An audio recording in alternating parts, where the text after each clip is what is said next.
What's up everybody, this is Mattia and today we're going to take a look at the Sennheiser HD600. This is a headphone that has been around since 1997, and as far as today goes, which is 2021, Happy New Year to everybody, by the way, and let's hope this pandemic ends very soon. And well, yeah, these have been around for a long time, and I still, to this day, consider them one of the best headphones you can find in this price range.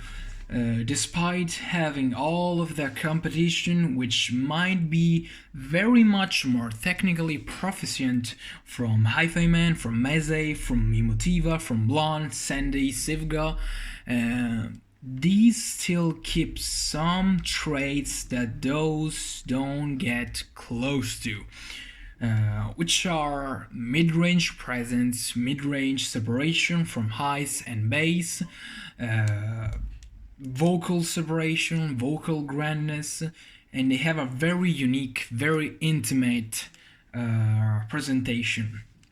So, as you may have noticed, this is not the stock color, nor the stock pads. This is actually, I painted them all jet black because I didn't quite like the marble blue grayish colored one.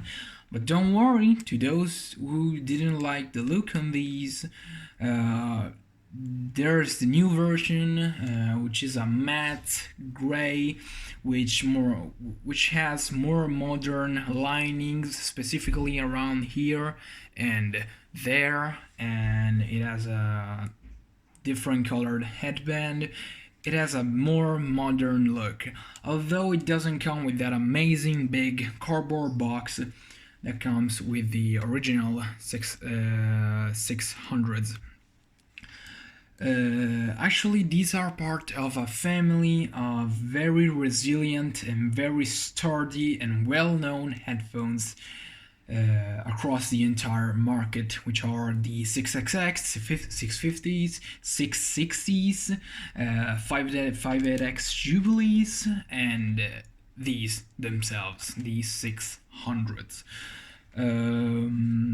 They are the main reason of why Sennheiser is so well known in the hi-fi market.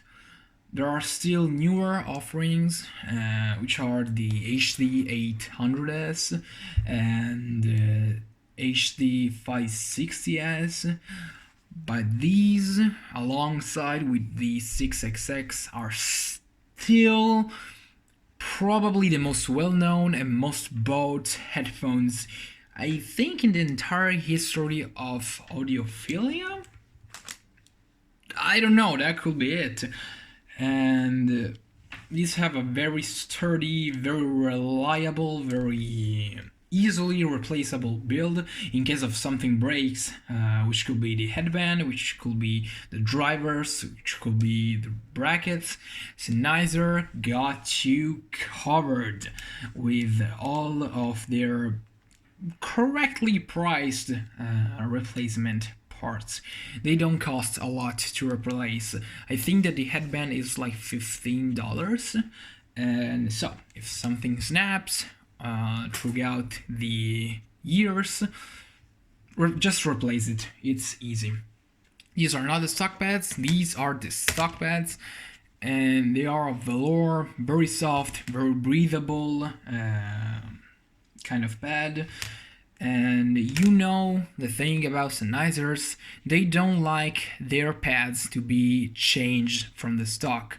So I recommend, if you like the stock signature, if these are worn in, if you wear them for a certain amount of time every day for like 1 year or a year and a half, 2 years, these are going to break down and wearing, they become softer, but your distance from the actual driver to your ear gets less, so the sound quality actually gets a bit worse. Not much, but worse throughout the years, because the soundstage gets less, and some peaks appear in the frequency response, or those that are there are enhanced from the actual reducement of the distance from to the actual driver to your ear.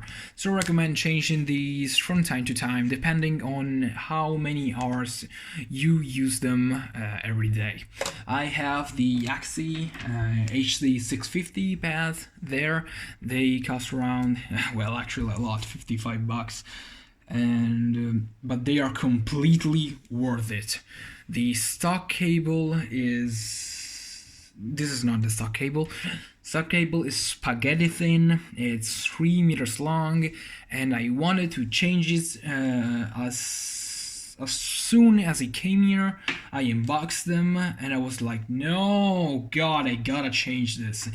And I had these headphones for 1 year and a half, 2 years, and having that fuck ton of meters of cable available to use might be something that some people who have a lot of desktop gear or don't move around a lot, it's probably going to be fine. But I tend to move around with headphones, even over-ear high impedance ones, which these are 300 ohms, so you actually have to get some voltage into these to make them sound good.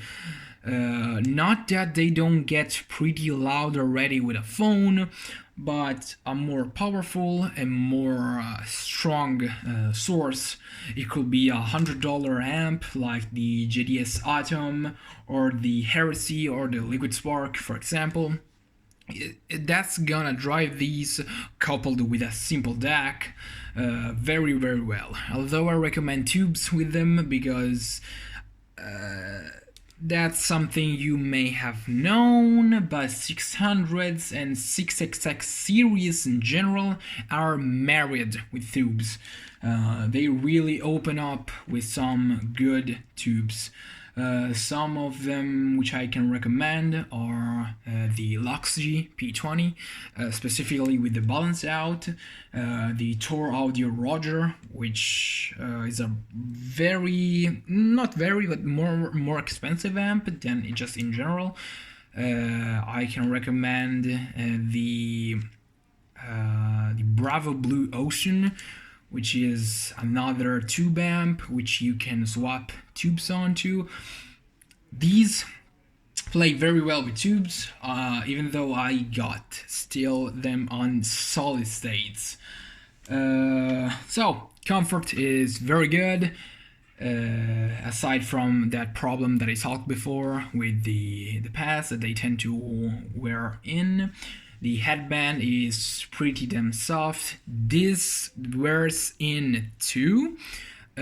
Some people change it with the padding from the HD600, which costs $10, as I can recall. And they just slap it on there, and these are entirely modular. You can take them apart with your hands. So, sound quality. What are these about? Look, they aren't going to be as thumping, nor as detailed, nor as clear, nor as bass heavy or dynamic as some of the newer offerings. For example, if I take Hi-Fi Man Sundara and decide to compare them with these, the Sundara is going to have a better sense of bass. It's going to have more details, more air in the upper treble frequencies. The bass, despite not being very thunderous with the Sundara, is going to be more juicy and more impactful with the those planar drivers than these. These tend to slap rather than slam. They do mid-range so well that it's rather orgasmic. So, with the stock pads, I could call these a very neutral set of headphones with a sustaining bass response, a rolled off sub bass, which doesn't complement really well rap and EDM songs. A very sweet, warm, lush, very present, big and correct, tonally correct sounding mid-range, extremely natural sounding actually.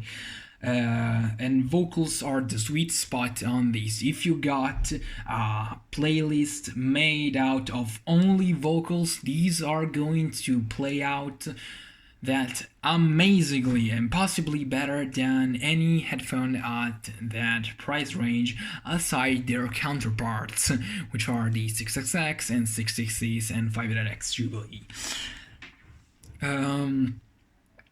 To move on to treble, they have not soft. In fact, they punish you when you give them better recordings. They're not extraordinary demanding as far as recording quality goes, but they want something, at least with the stock pads, they want something more well recorded to sound better. Otherwise, the highs can get a bit piercing at higher volumes with non-good recorded tracks. For example, the Super Smash Bros. OST is recorded like shit, and it doesn't sound very good on these. While if I take something from Postmodern Jukebox, which, my god, is very, very well recorded, or Mi Amigo, his songs are very greatly recorded, well then these are going to reward you. So, to get into more details, bass presence isn't much with the stock pads. I'm giving a point of view of the stock pads because I don't think that some people are going to change necessarily with the Yaxi to do the swap with the Yaxi pads. So with the stock pads, the bass presence is alright. It slaps. It has a lot actually of punch because the mid bass is elevated on these, and so on some beat tracks or some lo-fi tracks where that mid bass bop and punch is required, these do it actually very, very well. These slap on the mid bass region. And moving on to the mid range is, as I already said, extremely detailed and natural. String instruments, violins, and cellos, and vocals, especially vocals, they have this grandness. They sound actually physically big, like someone was, if someone decided to play a violin in an orchestral passage, well-mastered song, these will reproduce that, especially with tubes, as a violin. These will sound like a violin. Instruments, real-life instruments, don't sound analytical. These, even with the stock pads, don't present it to you with a necessarily analytical way, but rather a warmer, more lush presentation, despite having a very, very flat mid-range. They are actually very flat throughout the entire frequency response. They are a neutral set. I keep repeating with the stock pads. The highs are my favorite part on these because they are natural, they have the crispness, and they kind of they are soft in a certain way. It's that thing where you have this kind of air and shimmer, and it evolves all around your cups without going actually out. but it has this sense of space and air generated inside your head, and they present it in a very calm and smooth way. Some people may call the highs unprecise, veiled, or rolled off. I recommend pushing the volume on these a bit more to get a bit more of the bass and a bit more of the treble up, because on lower volumes, yeah, they tend to sound a bit veiled and muddy, but give them a slight push and I think they are gonna sound very, very, very different from low volume standards. And really, that makes a lot of difference, and people have to know it. Higher volume, a headphone that is listened at a higher volume is going to be evaluated differently than the same exact headphone reviewed by some other users, which keep it down at a lower volume.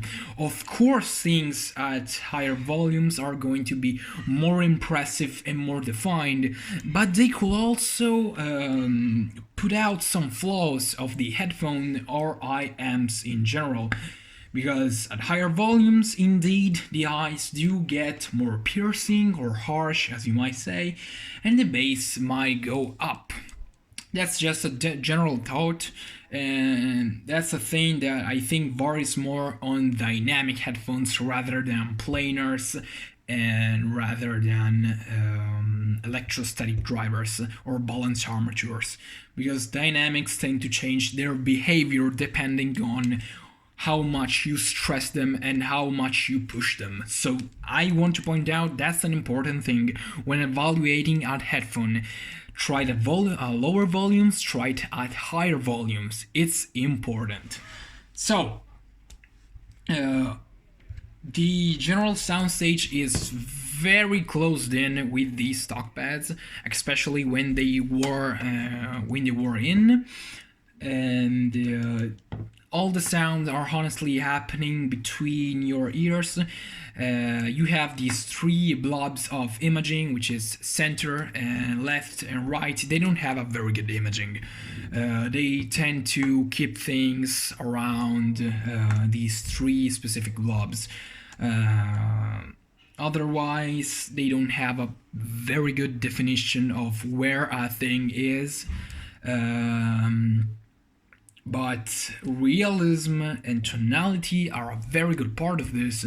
These sound very true to life, and they tend to present you something in a very personal way.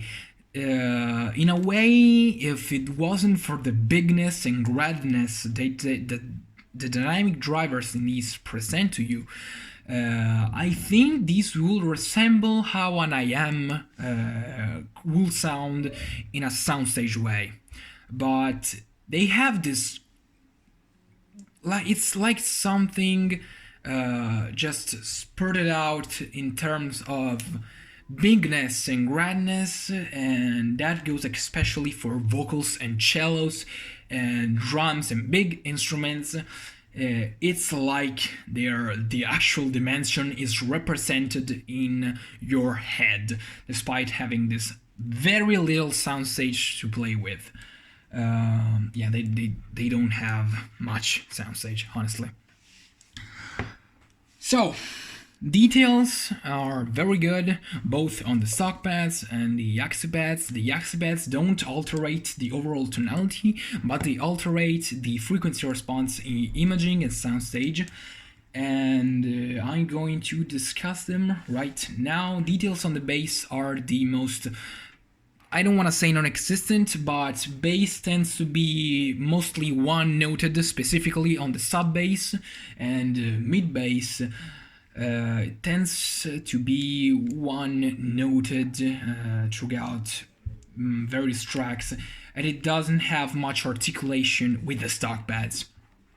Mid-range is the most detailed part, and despite having the lushness and the richness, they still present details of strings being plucked, a singer breathing and taking a step back from the actual singing performance, microphones being turned on.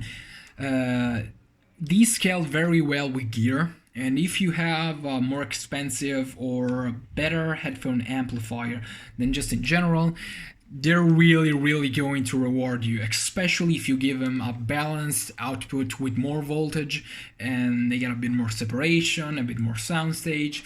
Yes, the Yaxi Pads turn them a bit into what an HD 650 is. Really? Because the bass comes up, sub bass more so than mid bass. You actually have some respectful amounts of sub bass now with the Yaxi Pads, and as you may notice, these have some thin, firm walls, and I'd give them a bit of time to break in. They are very comfortable for me, but they increase the clamp a bit because they are actually thicker. And yeah, but these are very good and very comfortable, and they don't ruin the sound. Actually, they made it better for my personal preferences. So the bass comes up and you have this more warmer and more articulate. The separation from sub bass and mid bass becomes more apparent, and that one noted bass kind of disappears because now you have space to work with. You have an actual spacing between the driver and your ear, and I think that bass benefits a lot from that. You have this space, and bass can articulate its details better, and the transition to mids, it's more warm. It's warmer. It doesn't bleed into them, but it's warmer. I want to point out that fact. Mid-range remains pretty much unvaried, if not an added touch of warmth. What changes a lot, not a lot actually, quite a bit I want to say, is the smoothness in the highs. Those songs that didn't sound very good now on these, it's like if these Yaxi Pads had the smoothing filters that made all the music that sounded originally bad with the stock pads on the Sennheisers, now it sounds better. It sounds actually very listenable and comparable to higher quality recordings. And if there's one gripe with the stock pads, it will be the fact that they are rather incoherent when passing from one track to another. It's like they put on a slightly different headphone on your head than they did before if you change from one track bad recorded to one good recorded. These remove that problem almost completely. They are more coherent, but the frequency response gets a bit more it gets changed. The bass gets up, the mid-range remains almost unvaried, and the highs get smoother, and they're almost ever piercing, even at higher volumes. If you want to tweak it a little bit, I recommend to remove the stock felt pad since it's much thicker than the felt pads or meshes, I think, they came with the stock pads, and replace them with the stock pads ones if you want a bit of that lost air to come back. Yeah, you lose a bit of air in these Sennheisers. What you gain is soundstage. Actually, quite a bit of soundstage. If they firstly didn't, didn't sound like any of the sounds was actually going out of the cups, now there's stuff around you and above and behind, so not only the width, which is the thing that changes the most, is the actual width, but the depth has an increase, a notable increase, and these pass from what they were an analytical but still warm and lush pair of headphones to a warmer, more bassy but extremely extraordinarily natural. Not so much not so natural like the stock pads, but still very, very natural and tonally correct frequency response, with more bass, more sub bass, more definition. And since the soundstage got bigger, now the imaging has a lot more space to work with. If those three blobs that were there were present in with the stock pads, now they're gone completely. The imaging has articulation and definition, not to the highest degree indeed, but they still really, really articulate structural definition of the actual trumpet, a piano, or a violin, or a vocal. You can spot it much, much better than the stock pads. So, the Yaxi Pads absolutely recommended if you want something warmer with actually upgraded technicalities, included the separation from the stock pads. Absolutely recommended. If you want that last edge of naturalness and air and a fresh like perspective to the sound, I still recommend changing or replacing to the stock pads. So that about wraps it up for me. Again, happy 2021 to everybody. Wish you a better year. And yeah, that's it. These are fucking amazing. And they are a very relaxing set of headphones now, especially with the Yaxi Pads on. Yeah, that's all I can think of. Details remain the same, pretty much. Tonality remains pretty much the same. Timbre remains always amazingly the same with the stock pads and the Yaxi Pads. That's it. These ship with a very, very fast actual shipping, and it's free. Yaxi sent me these from Tokyo to Italy in 6 days, free shipping. Wow, if that's not something you should appreciate from a company. But yeah, amazing. I recommend them if you are interested in tonality moreover than detailed technicalities and bass slam. I recommend these over those other offerings. Buy them. That's it. Signing off. See ya, guys.